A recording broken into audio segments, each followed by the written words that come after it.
नमस्कार साथियों AGTA exam complete हो चुका है। आप लोग देख सकते हैं 9/8/2026 को संडे को ये एग्ज़ाम कंप्लीट हो चुका है। तो हम लोग इसके कंप्यूटर और UPGK के क्वेश्चन देखेंगे कि कंप्यूटर के क्वेश्चन कैसे आए थे और UPGK के क्वेश्चन कैसे आए थे। ये वीडियो साथियों उन लोगों के लिए इम्पॉर्टेंट है जिनका आगे एग्ज़ाम लगा हुआ है लोअर PCS और UP पेट का। तो चलिए बिना टाइम वेस्ट के हुए शुरू करते हैं। क्वेश्चन नंबर 66 से कंप्यूटर के क्वेश्चंस दिए गए हैं। चलिए साथियों 65 और ये रहा क्वेश्चन नंबर 66। 2024 तक 5G लागू करने में कौन सा देश अग्रणी है? ऑप्शन है जापान, चाइना, भारत और अमेरिका और नन ऑफ दीज। इसका राइट आंसर है चाइना। यानी कि 2024 तक 5G लागू करने में कौन सा देश अग्रणी है? तो वो है चाइना। नेक्स्ट क्वेश्चन है 67। सूचना प्रौद्योगिकी में कौशल विकास के लिए भारत सरकार की कौन सी योजना है? तो सूचना प्रौद्योगिकी को इंग्लिश में देखते हैं तो स्किल डेवलपमेंट से संबंधित कौन सी योजना है? उज्ज्वला योजना, तो ये तो है नहीं साथियों, ये तो गैस सिलेंडर से संबंधित है। PM किसान सम्मान निधि, ये किसानों से संबंधित है। ग्रामीण डिजिटल साक्षरता मिशन, यही इसका आंसर है। Option C is right answer. ग्रामीण डिजिटल साक्षरता मिशन मनरेगा ग्रामीण रोजगार से संबंधित है। तो इस क्वेश्चन का जो राइट आंसर है option C is correct answer. Next इसके बाद साथियों क्वेश्चन नंबर है 68। सटीक कृषि में इंटरनेट ऑफ थिंग्स सेंसर किसकी निगरानी करते हैं? तो सटीक कृषि में इंटरनेट ऑफ थिंग्स यानी IoT किसकी निगरानी करेंगे?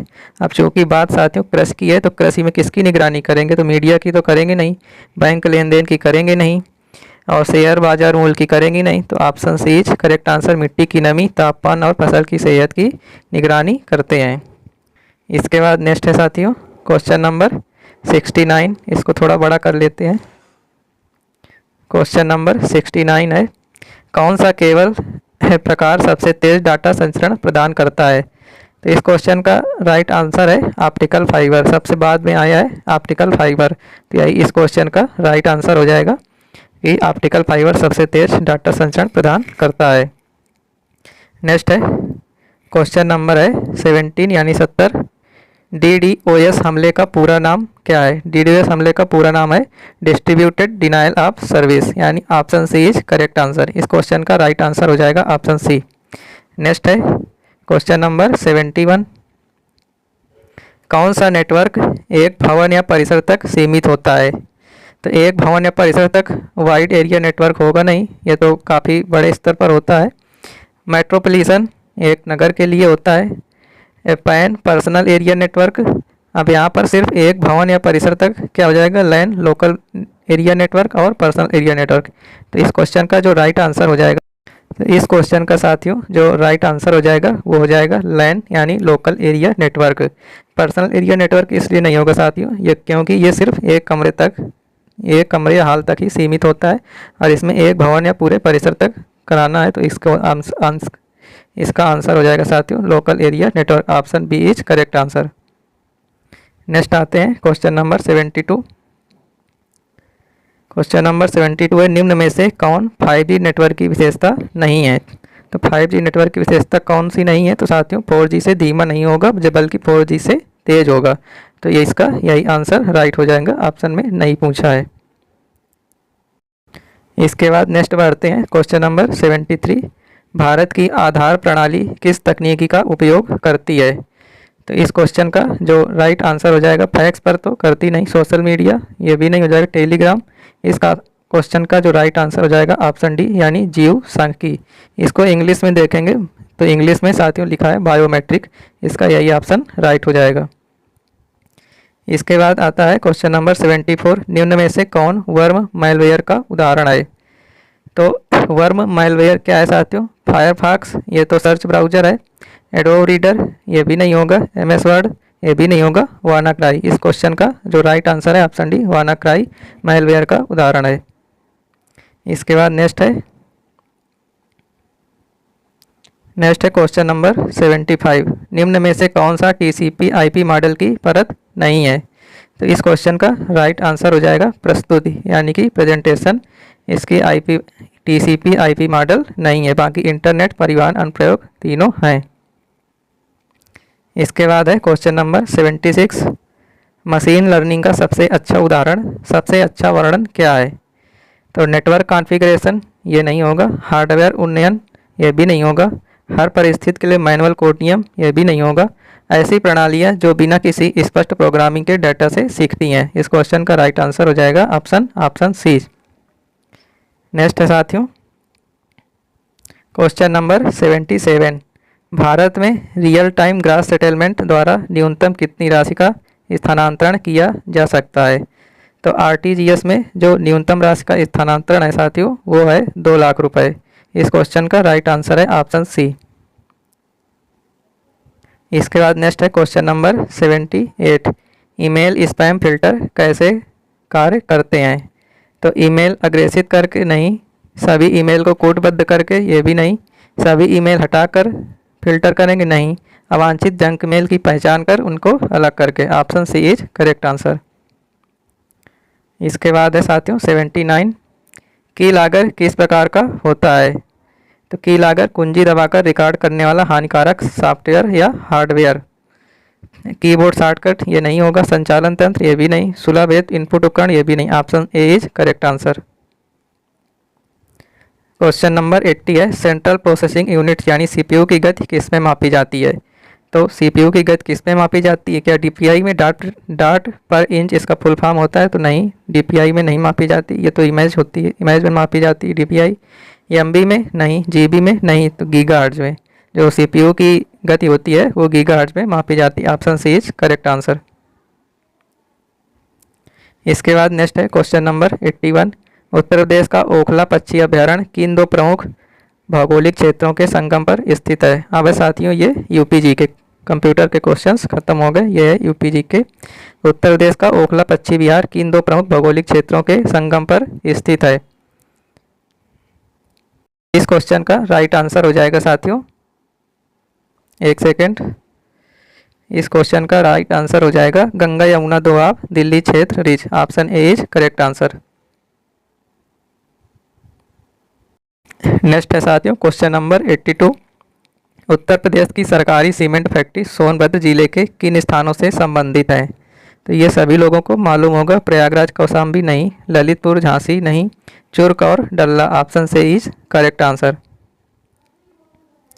और साथियों बता दें कि जो रेणुकूट है वो एल्युमिनियम उद्योग के लिए जाना जाता है। इसके बाद नेक्स्ट है 83, क्वेश्चन नंबर 83, अकबर की प्रशासनिक व्यवस्था आईने अकबरी के अंतर्गत वर्तमान उत्तर प्रदेश का क्षेत्र मुख्य रूप से किन 3 सूबों में विभाजित था?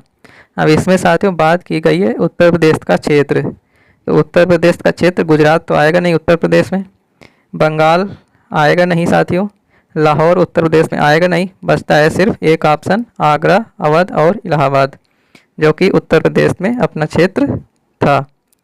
इसके बाद नेक्स्ट है क्वेश्चन नंबर 84, उत्तर प्रदेश का कौन सा जिला मुख्य रूप से यूरेनियम भंडारों के लिए जाना जाता है? तो यूरेनियम कहाँ पर पाया जाता है? तो उस क्वेश्चन का राइट आंसर है ऑप्शन सी यानी ललितपुर में। नेक्स्ट है क्वेश्चन नंबर 85, उत्तर प्रदेश राज्य मानवाधिकार आयोग में एक अध्यक्ष के अतिरिक्त कितने अन्य सदस्य होते हैं? तो एक अध्यक्ष के अतिरिक्त 2 सदस्य और होते हैं। Option D is correct answer. इसके बाद नेक्स्ट है क्वेश्चन नंबर 86, उत्तर प्रदेश का सोनभद्र कोयला क्षेत्र भूवैज्ञानिक दृष्टि से निम्नलिखित में से किस संरचना से संबंधित है? तो इस क्वेश्चन का जो राइट आंसर हो जाएगा ऑप्शन बी भ्रंशित Gondwana basin. Option B is correct answer. जो उत्तर प्रदेश है पूरा भारत गोंडवाना लैंड का हिस्सा है, तो इस क्वेश्चन का जो राइट आंसर है ऑप्शन बी भ्रंशित गोंडवाना बेसिन। इसके बाद चलते हैं क्वेश्चन नंबर 87 पर। तो उत्तर प्रदेश की मिट्टियों के संदर्भ में भूर शब्द का क्या अर्थ है? तो भूर शब्द का क्या अर्थ है? पहाड़ी क्षेत्र की गहरी काली कपास मिट्टी नहीं, इसका तो ये मतलब नहीं। बाढ़ क्षेत्रों की महीन चिकनी मिट्टी नहीं। ऑप्शन बी और सी, तो इसमें कौन सा राइट आंसर होगा? तो लवणी एवं क्षारीय प्रभाव वाली रेह या ऊसर मिट्टी, तो ये भी नहीं होगा, ये भी नहीं होगा, ये भी नहीं। Option B is correct answer. नदी तटों के निकट पाई जाने वाली ऊंची रेतीली भूमि। नेक्स्ट है क्वेश्चन नंबर 88। उत्तर प्रदेश औद्योगिक क्षेत्र विकास अधिनियम किस वर्ष लागू किया गया था? उत्तर प्रदेश औद्योगिक क्षेत्र विकास अधिनियम 1986 में लागू हुआ। Option A is correct answer. Next है क्वेश्चन नंबर 89। उत्तर प्रदेश के गंगा मैदानों की मिट्टी विशेष रूप से किस पोषक तत्व यौगिक से समृद्ध होती है? तो ये है साथियों पोटास और चूना। Option C is correct answer. इसके बाद नेक्स्ट है question number 90। Uttar Pradesh gangster एवं असामाजिक गतिविधियां निवारण अधिनियम किस वर्ष लागू किया गया? साथियों क्वेश्चन नंबर 90 है। उत्तर प्रदेश गैंगस्टर एवं असामाजिक गतिविधियां निवारण अधिनियम किस वर्ष लागू किया गया था? तो इस क्वेश्चन का राइट आंसर है ऑप्शन बी 1986 में, 1986। नेक्स्ट है साथियों क्वेश्चन नंबर 91। उत्तर प्रदेश का कौन सा जिला सिंगरौली और चिरमिरी दोनों कोयला क्षेत्रों के भंडारों का लाभ उठाने की दृष्टि से रणनीतिक रूप से स्थित है? तो इस क्वेश्चन का राइट आंसर है सोनभद्र में स्थित है। Option D is correct answer. Next है क्वेश्चन नंबर 92। उत्तर प्रदेश के भाबर क्षेत्र में नदियां और जलधाराएं अक्सर लुप्त हो जाती हैं, इसका मुख्य कारण क्या है? क्यों लुप्त हो जाती हैं? तो सिंचाई हेतु नदी जल का अत्यधिक मोड़ नहीं, भूमिगत चना पत्थर की गुफाओं की उपस्थिति नहीं, भूमिगत चूना है साथियों, शुष्क जलवायु के कारण अत्यधिक वाष्पीकरण नहीं, मोटी बजरी और कंकड़ निक्षेपों की उच्च पारगम्यता। Option C is correct answer. Next है साथियों क्वेश्चन नंबर 93। उत्तर प्रदेश की प्रसिद्ध तारकसी धातु तार जड़ाई कला किस जिले से संबंधित है? तो इस क्वेश्चन का जो राइट आंसर है साथियों वो हो जाएगा, इस क्वेश्चन का राइट आंसर हो जाएगा साथियों ऑप्शन सी यानी कि मैनपुरी इज करेक्ट आंसर। इसके बाद नेक्स्ट है साथियों क्वेश्चन नंबर 94। दुधवा को उत्तर प्रदेश में किस वर्ष राष्ट्रीय उद्यान घोषित किया गया? ये हो जाएगा साथियों 1977। दुधवा को उत्तर प्रदेश में किस वर्ष राष्ट्रीय उद्यान घोषित किया गया? तो 1977। Option A is correct answer. इसके बाद नेक्स्ट आते हैं क्वेश्चन नंबर 95। उत्तर प्रदेश विधानसभा के 2 सत्रों के बीच का अंतराल अधिकतम कितने महीने का हो सकता है? तो 6 महीने का। नेक्स्ट है क्वेश्चन नंबर 96। निम्नलिखित में से उत्तर प्रदेश का कौन सा ताप विद्युत संयंत्र निजी क्षेत्र का विद्युत संयंत्र है? तो अनपरा नहीं है, ओबरा नहीं, ये क्वेश्चन अभी किसी एग्जाम में आया था। हरदोगंज नहीं है, तो इस क्वेश्चन का राइट आंसर है रोसा ताप विद्युत संयंत्र के निजी क्षेत्र का ताप विद्युत संयंत्र है। इसके बाद नेक्स्ट है क्वेश्चन नंबर 97। उत्तर प्रदेश में शुरू की गई किसान बही योजना किससे संबंधित है? तो किसान बही योजना किसानों के भूमि स्वामित्व एवं राजस्व अभिलेखों का रख रखाव। इस क्वेश्चन का राइट आंसर है ऑप्शन बी। नेक्स्ट है क्वेश्चन नंबर 98। उत्तर प्रदेश में ग्राम प्रधान पद का चुनाव लड़ने के लिए न्यूनतम आयु कितनी होनी चाहिए? तो ये साथियों वोट डालने के लिए 18 वर्ष है, लोकसभा चुनाव के लिए 25 वर्ष, राज्यसभा के लिए 30 वर्ष और प्रधान का चुनाव लड़ने के लिए 21 वर्ष। Option B is correct answer. इसके बाद नेक्स्ट है क्वेश्चन नंबर 99। उत्तर प्रदेश के किन जिलों की जोड़ी कैमूर पर्वतमाला विंध्य प्रणाली का पूर्वी विस्तार के निकट स्थित है? तो पूर्वी विस्तार के निकट आ जाता है साथियों क्वेश्चन नंबर 99 है। तो इस क्वेश्चन का जो राइट आंसर है साथियों सोनभद्र और Mirzapur. Option D is right answer. Next है क्वेश्चन नंबर 100।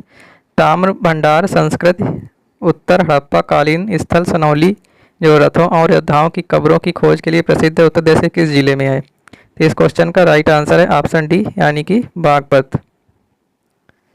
एक क्वेश्चन साथियों रॉन्ग हो गया है, अभी बता देते हैं उसको। इस क्वेश्चन का है राइट आंसर हाँ, उत्तर प्रदेश औद्योगिक क्षेत्र विकास अधिनियम किस वर्ष लागू हुआ? तो इस क्वेश्चन का जो राइट आंसर है वो हो जाएगा साथियों 1976। इस क्वेश्चन का राइट आंसर है 1976।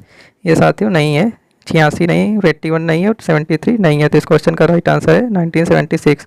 तो ये रहे साथियों आज के क्वेश्चन। चलिए फिर मिलते हैं किसी नई वीडियो के साथ, तब तक के लिए साथियों जय हिंद जय भारत।